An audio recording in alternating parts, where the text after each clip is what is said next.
சிறகடிக்க ஆசை எபிசோட் ஃபுல்லா drama and emotional mix தான். ஆரம்பமே கோர்ட் விஷயத்தோட தான் ஸ்டார்ட் ஆகுது. மனோஜ் ரோகிணி டைவர்ஸ் கேஸ் நாளைக்கு விசாரணைக்கு வரதால முத்து ஆல்ரெடி மூவ் பண்ண ஆரம்பிச்சிட்டாரு.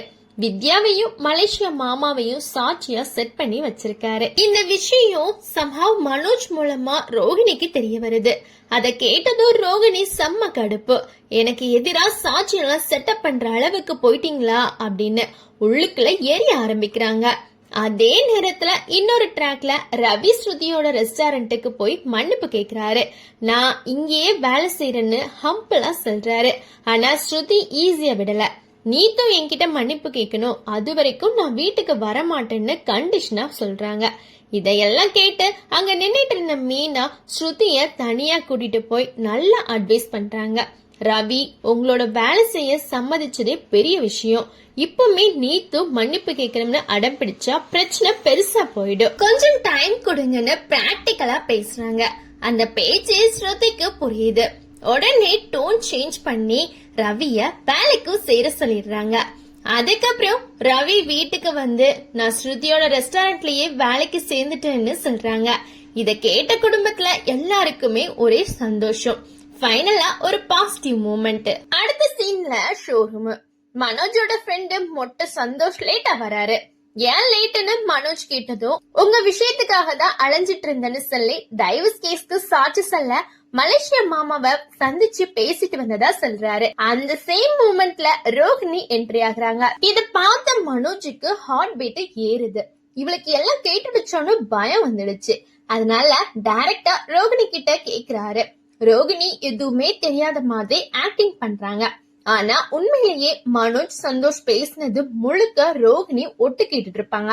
உள்ளுக்குள்ள எனக்கு எதிரா சாட்சி செட் பண்றீங்களா, சரி நான் எப்படி செக் வைக்கிறேன்னு பாருன்னு டெசிஷன் எடுக்கிறாங்க.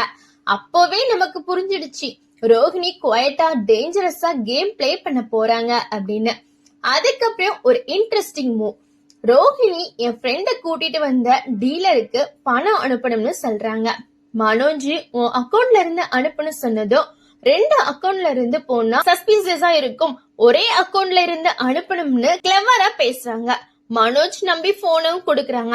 இங்கதான் ஃபியூச்சர் ப்ராப்ளம் சீட் விதைக்கிறாங்கன்னு கிளியரா தெரிஞ்சிருச்சு. இன்னொரு பக்கம் எமோஷனல் ட்ராக். முத்து செல்வத்தை ஜாமீன்ல வெளியே கொண்டு வராரு.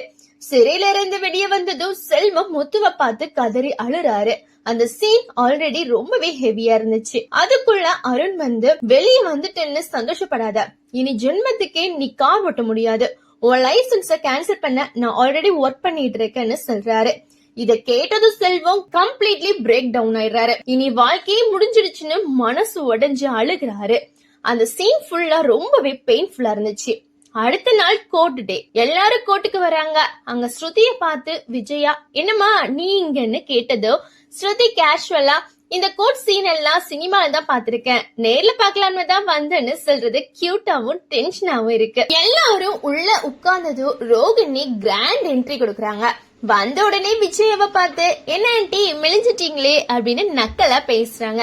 அந்த திமிர் டோனை பார்த்ததும் குடும்பத்துல எல்லாருக்கும் ரொம்பவே கடுப்பாகுறாங்க. ஆடியன்ஸுக்கும் இவ இன்னும் என்னென்ன பாம்பு போட போறாளோன்னு டென்ஷன் ஆகுறாங்க. இப்படி கோர்ட்ல ரோகிணி என்ன ட்விஸ்ட் போட போறாங்க, யார மாட்டி விட போறாங்கன்னு பெரிய எக்ஸ்பெக்டேஷனோட இன்னைக்கு எபிசோட் முடியுது. நன்றி, வணக்கம்.